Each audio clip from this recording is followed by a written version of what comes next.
everyone, I am Mamta Nikam and welcome back to my YouTube channel. As I say, I am here to help you all with concepts from mathematics, whether you are from BE, BSc or diploma background or you are preparing for your competitive exams. I am here to help you all. I also hope मेरे जो सिखाए हुए ये जो videos है आप सबको समझ में आ रहे हैं, आप सब उसे लाइक कर रहे हो. अगर समझ में आ रहे हैं तो please do like, share and subscribe to my YouTube channel. And also press that bell icon to know whenever I upload the recent videos. Okay, चलो शुरू करते हैं आज के टॉपिक के साथ. आज हम डिस्कस करने वाले हैं कुछ examples based on consistency of system of equations. पिछले कुछ वीडियो में हमने देख लिए है कंसिस्टेंसी क्या होती है, कंडीशंस क्या होते हैं for homogeneous system, for non homogeneous system. आज हम कुछ एग्जांपल्स डिस्कस कर रहे हैं. तो चलो शुरू करते हैं एग्जांपल्स के साथ. तो पहला एग्जांपल क्या कहता है? Investigate for what values of alpha and beta the system of simultaneous equations given as the equations x plus y plus z equal to 6, x plus 2y plus 3z equals to 10 and x plus 2y plus alpha z equal to beta has no solution, unique solution and infinite solution. तो अगर देखोगे इस system of equation में दो unknowns present है, x alpha and beta. वैसे तो unknowns x y z है, but these alpha and beta are some constant, some values which we have to find, and for what values of this alpha and beta we have to check this system gets no solution, unique solution, infinite many solutions. तो process तो हमारी वैसी ही है जैसे हमने देख लिए. Matrix form लिखो, ऑगमेंटेड फॉर्म लिखो, ट्रांसफॉर्मेशन करके रिड्यूस कर लो. यहाँ तक तो सेम है, बस आगे थोड़ा डिफर हो जाएगा. कैसे देखते हैं. सो क्या है given system of equation x plus y plus z, x plus 2y plus 3z equal to 10 and x plus 2y plus alpha z equal to beta. So let's write down the matrix form. तो इसका matrix form क्या होगा? Matrix form होगा first equation से first रो मिलती है coefficient से, सो 1 1 1 1 2 3 and 1 2 alpha. ये हो गया matrix A. Then this is x y z, that is matrix of unknowns, that is matrix X, and this is 6 10 and beta. So if you observe there is some non-zero term in this matrix, so obviously this is matrix B. This is a non-homogeneous system of equation, right? So this is our Ax equal to B form. So what will be the augmented matrix?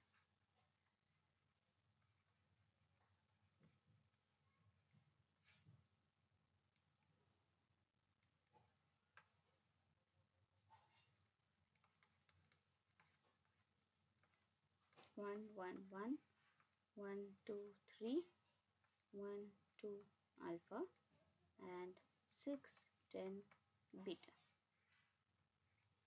ये है हमारा matrix. So let's perform transformations. In first one के नीचे के सारे element zero करने, तो transformation क्या होगा? Simple r2 minus r1, r3 minus r1, तो ये हो जाएगा 1 1 1 6 on the right side of the straight line, then 0 2 minus 1 1 3 minus 1 2 10 minus 6 4. ये होगा 0 2 minus 1 1, ये होगा भी अल्फा minus 1, right, because ये अल्फा कांस्टेंट है, एंड ये होगा बीटा minus 6. फर्दर नाउ अभी डायगोनली शिफ्ट होके इस सेकेंड रो का सेकेंड एलिमेंट 1 है, उसके नीचे 0 करना है, तो ये भी स्ट्रेट फॉरवर्ड हो जाएगा. क्या होगा? r3 minus r2, तो a augmented b क्या होगा? 1 1 1 6, then 0 1 2 4, second row as it is, third row होगा 1 1 minus 1 0, अल्फा minus 1 minus 2 होने वाला है, तो ये हो जाएगा alpha minus 3, and here it is going to be beta minus 6 minus 4, तो ये हो जाएगा बीटा minus 10. तो क्या होगा आगे? अभी देखोगे इस इक्वेशंस को, तो यहाँ इसके आगे तो कोई ट्रांसफॉर्मेशन होने तो नहीं वाला है. ये इक्वेशन क्या है? Nothing but that is nothing but it is ax equal to B form में लिखोगे तो ये 1 1 1 0 1 2 0 0 alpha minus 3 X Y Z equals to 6 4 beta minus 10, ये फॉर्म है। बट यहाँ पे अभी अल्फा एंड बीटा हमें पता नहीं है, तो हमें हमें क्या कर बोला गया है, हमें वैल्यूज देखनी है कौन से अल्फा एंड बीटा वैल्यूज के लिए ये सिस्टम नो सोल्यूशन देगा, यूनिक सोल्यूशन देगा और इनफाइनाइट सोल्यूशन देगा, correct. So we have to check now here we know for no solution what do we know that अगर रैंक सेम नहीं होती है ए की और ऑगमेंटेड की, तभी क्या होता है, ये सिस्टम नो सोल्यूशन पोजेस करता है, इट हैज नो सोल्यूशन। तो यहाँ पे क्या केस हो जाएगी, ये दोनों क्या होने चाहिए, अलग होने चाहिए वैल्यूज, या फिर यू कैन से यहाँ एक टाइम पे 0 होना चाहिए, यहाँ पे नॉन 0 होना चाहिए। दोनों की रैंक अगर नॉट इक्वल होगी तो ही ये नो सोल्यूशन देगा। So for case 1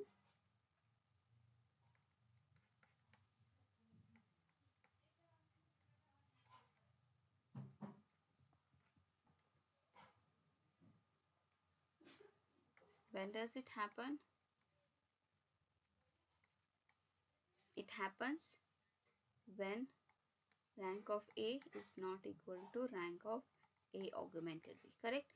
So let us consider, let this alpha minus 3 is equals to 0 and this beta minus 10 is not equal to 0. तो इससे हमें क्या मिलेगा, अल्फा इक्वल टू 3 मिलेगा but beta is not equal to 0, correct. तो alpha equal to 3 अगर होगा सो क्या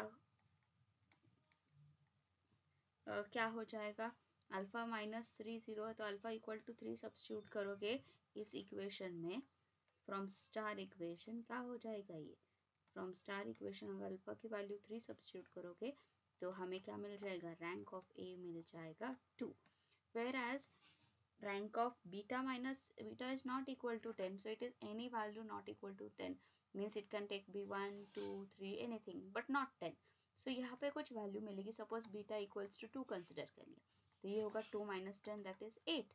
तो यहाँ पे जो इक्वेट टर्म है हमारे पास, यहाँ पे बीटा माइनस 10 के अलावा क्या हो जाएगा 8, बट इससे रैंक क्या होगी, ऑगमेंटेड की रैंक हो जाएगी 3, correct.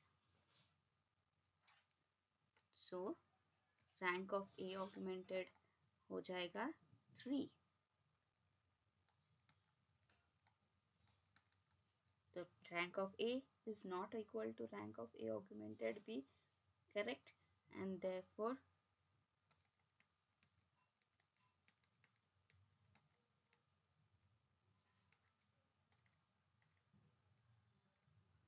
system possess no solution। Next अभी केस क्या है हमारे पास, नेक्स्ट चेक करना है यूनिक सोल्यूशन। अभी यूनिक सोल्यूशन कब मिलता है, हमें पता है जब कंसिस्टेंट हो और दोनों की रैंक आर जो है equals to number of unknowns हो, तभी क्या होना होता है, ये यूनिक सोल्यूशन देता है। मतलब क्या, कंसिस्टेंट मतलब क्या है, rank of A is equal to rank of A augmented B, मतलब दोनों की रैंक क्या चाहिए, 3 चाहिए। तो दोनों की रैंक 3 कब होगी, जब इन दोनों की वैल्यू 3 नहीं होगी, अल्फा की वैल्यू 3 नहीं होगी, बीटा की वैल्यू 10 नहीं होगी, तभी हो सकता है ये possible, right. So case 3 case 2 क्या है हमारे पास डिस्कस करने के लिए, केस 2 है यूनिक सॉल्यूशन। यूनिक सॉल्यूशन कब होता है, जब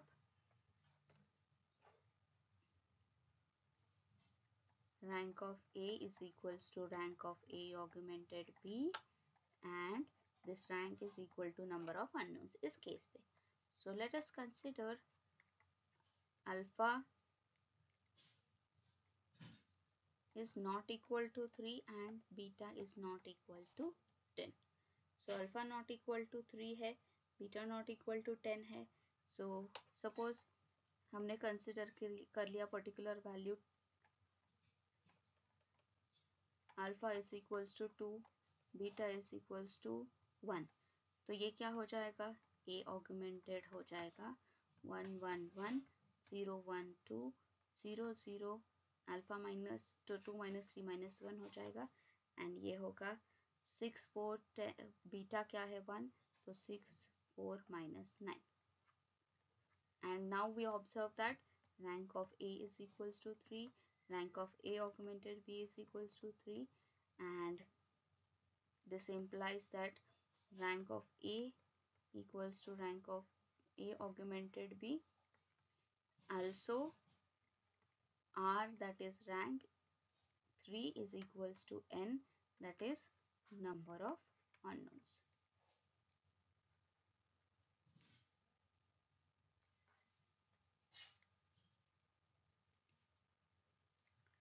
राइट ये जो मैंने मैट्रिक्स लिख लिया है अभी, ये जो मैंने सपोज कर लिया है वैल्यूज डाल के, ये हमारे अंडरस्टैंडिंग, तुम लोगों के अंडरस्टैंडिंग के लिए लिख लिया, इसकी लिखने की ज़रूरत नहीं होती।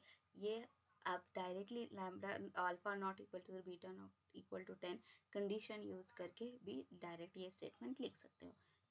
ठीक है, सो ये था हमारा केस। So since rank is equal to n, so for we can say the system possess is consistent and possess infinite number of solutions, sorry, unique solution.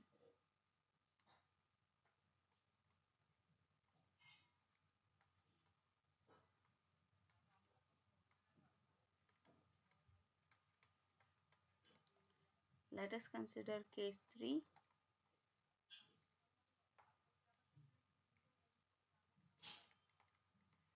Case 3 क्या है? Infinite number of solution. तो infinite number of solution कब होगा? एक तो system consistent चाहिए, मतलब rank तो सेम चाहिए ही, बट ये जो रैंक है वो less than number of unknown चाहिए। मतलब रैंक 2 आएगी, 1 आएगी तो ही होगा, करेक्ट? तो क्या हो जाएगा?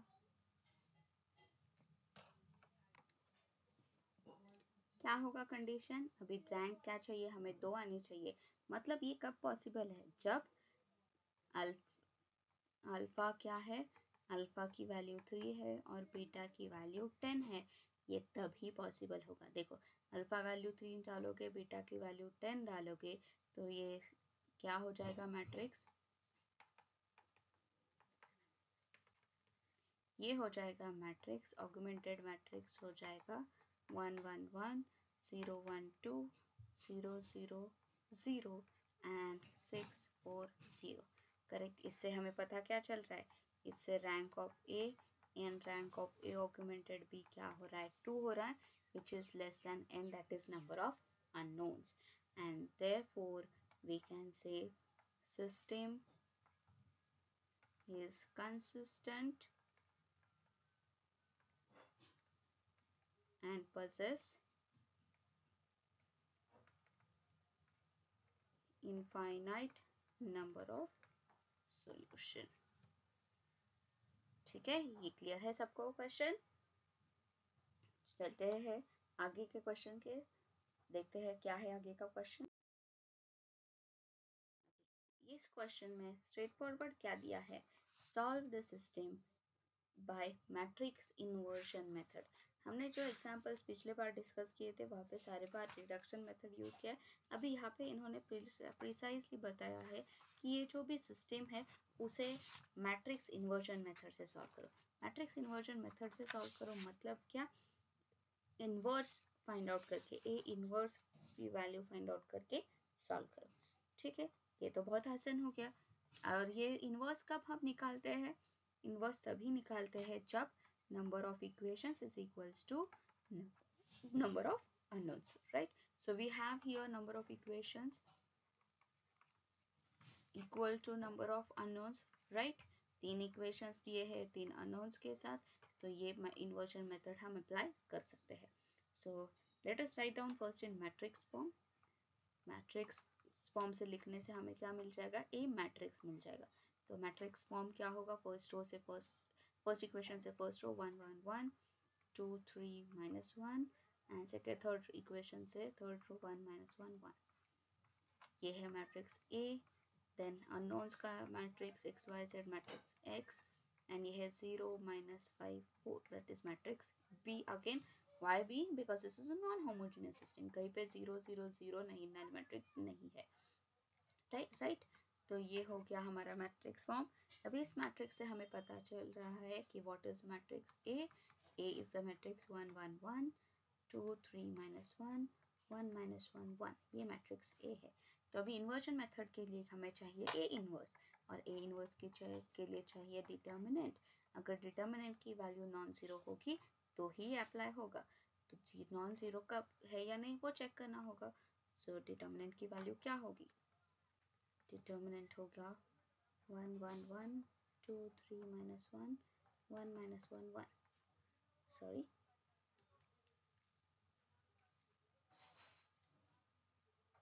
तो ये होगा 1 times 3 minus 1 minus 1 times 2 plus 1 plus 1 times minus 2 minus 3. So this is going to be 3 minus 1 2, 2 plus 1 3, that is minus 3 minus 5.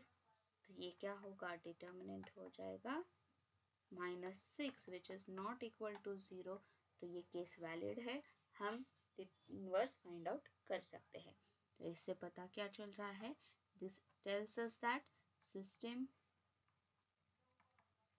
is consistent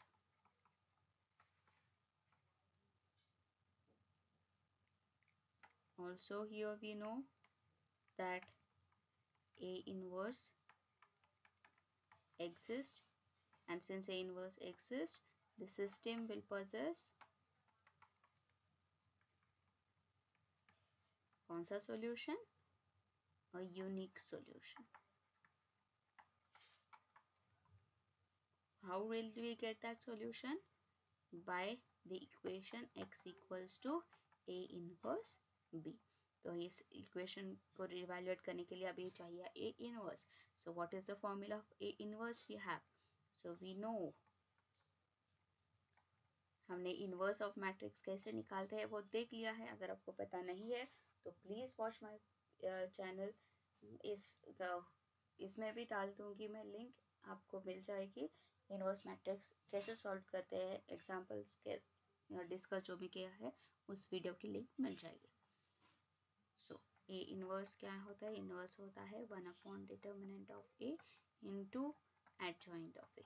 so adjoint matrix क्या है यहाँ पे? एडजॉइंट मैट्रिक्स क्या होता है? एडजॉइंट मैट्रिक्स होता है कोफैक्टर मैट्रिक्स का ट्रांसपोज। सो कोफैक्टर मैट्रिक्स क्या होता है? कोफैक्टर मैट्रिक्स हमें फाइंड आउट करना होगा by finding the minus, but उसके साथ होती है -1 i plus j into minor. So this -1 is alternatively it will change as per the location. A11 के लिए पॉजिटिव, यहाँ पे negative positive negative positive negative positive negative positive. ये shortcut मैंने ट्रिक बताई है आपको। पहले ये माइनस साइंस लिख लो, जैसे वैल्यू बदलेगी अकॉर्डिंगली वो नेगेटिव को पॉजिटिव पॉजिटिव को नेगेटिव कर लो। ठीक है, अभी देखते हैं फर्स्ट वैल्यू क्या होगी। फर्स्ट एलिमेंट के करस्पॉन्डिंग रो और कॉलम छोड़ के 3, ये होगा माइनस माइनस प्लस पर minus sign, so 3 minus 1 that is 2। तो फर्स्ट एलिमेंट होगा 2। फर्स्ट सेकेंड एलिमेंट है 1, 1 के करस्पॉन्डिंग रो और कॉलम छोड़ के क्या होगा 2 plus 1 that is 3, but there is a minus sign तो ये -3। Then next element again 1, corresponding row और कॉलम छोड़ो, -2, ये क्या होगा -2 -3 that is -5, so this will become -5.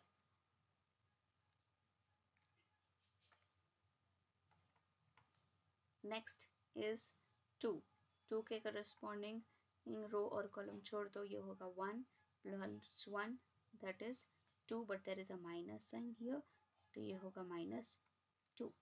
Next is 3, 3 के करस्पॉन्डिंग रो और कॉलम छोड़ दो, तो ये होगा 1 माइनस 1, ये तो हो गया 0, तो ये होगा 0।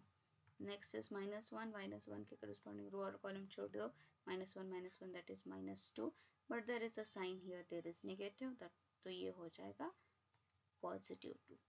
देन नेक्स्ट थर्ड रो का फर्स्ट एलिमेंट दैट इज 1, 1 के करस्पॉन्डिंग रो छोड़ दो, -1 -3 दैट इज -4, तो ये होगी वैल्यू -4।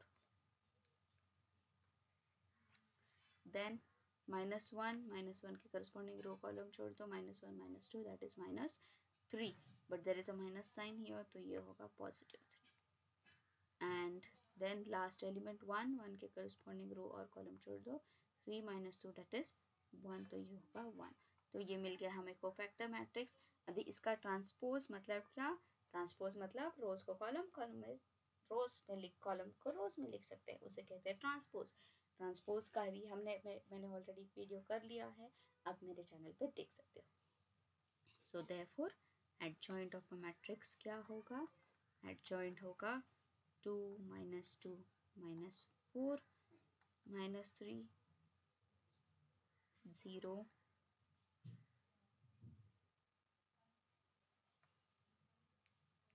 यहाँ पे मैंने गलत लिख लिया, ये 3 है, and -5 2 1।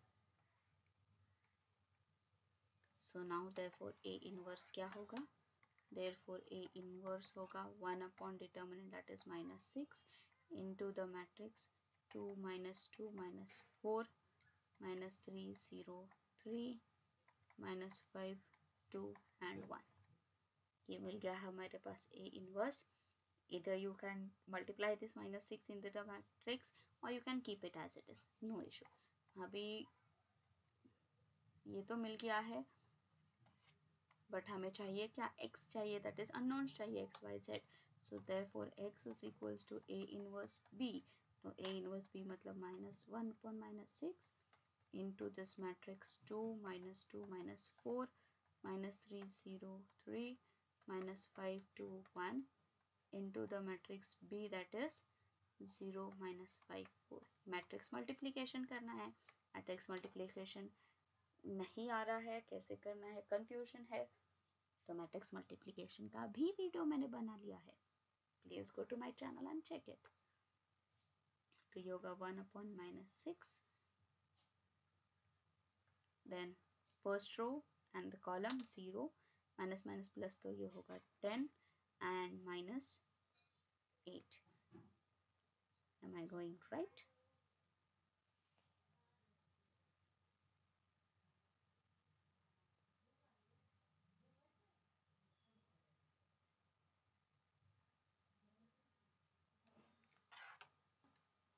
No, I was not going right. ये 16 होना चाहिए थे, ये होगा -16। देन सेकेंड रो एंड ये कॉलम, तो 0 0 एंड 3 4s are 12, डायरेक्टली मिला। Then last row and first ये कॉलम, तो 0 5 into 10 दैट इज -10 होगा, एंड ये होगा +4। सो ये x that is x y z क्या होगा? 1 upon -6 into 10 - 16 that is -6 12 and -6। now if you multiply, ये सिंपलर होगा मल्टीप्लाई करना यहाँ पे, तो -1 upon -6 से मल्टीप्लाई करोगे तो x y z ये मैट्रिक्स क्या हो जाएगा? ये होगा 1 -2 1। सो अकॉर्डिंगली हमें x की वैल्यू मिल गई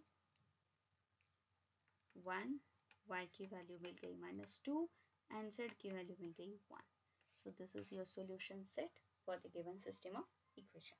तो ये सिस्टम पर्टिकुलरली हमने सॉल्व किया इन्वर्जन मेथड से। आप इन्वर्जन मेथड, रिडक्शन मेथड से सॉल्व करोगे तो भी चलेगा। क्वेश्चन में अगर स्पेसिफाई नहीं किया है inversion, go for solving reduction में by reduction method. I hope this video is clear to everyone. और कुछ एग्जांपल्स हमने डिस्कस कर लिए इस वीडियो में based on consistency of equations, system of equation. वो होमोजीनियस है, नॉन होमोजीनियस है, कैसे होमोजीनियस डिसाइड करना है, नॉन होमोजीनियस डिसाइड करना है, वो ऑलरेडी पिछले वीडियो में मैंने डिस्कस कर लिया है। Please go through my channel. Next अगले वीडियो में मिलते हैं ऐसे एक नए टॉपिक के साथ। तब तक के लिए please to like share and subscribe my YouTube channel. Thank you.